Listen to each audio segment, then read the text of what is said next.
अस्सलाम वालेकुम नाजरीन, आप देख रहे हैं KPN HD और मैं हूं समीना चौधरी।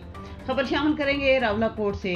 अपनों के सताए कफलगढ़ बाग के रिहायशी 75 साल अब्दुल लतीफ पीराना साली में मीडिया के पास पहुंच गए। मीडिया अपना किरदार अदा करे और मेरी आवाज़ उठाए। अब्दुल लतीफ का कहना है कि उनके अपने ही करीबी रिश्तेदारों ने हमारा जीना मुहाल कर रखा है।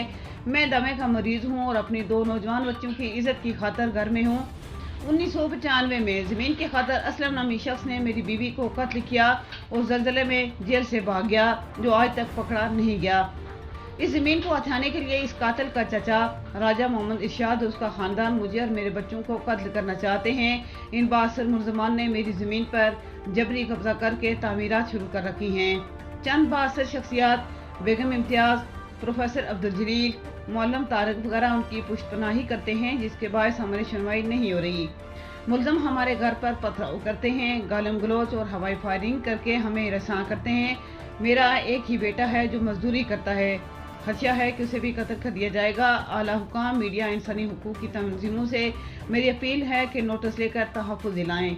मज़ीद न्यूज़ अपडेट्स के लिए देखते रहिए KPN HD।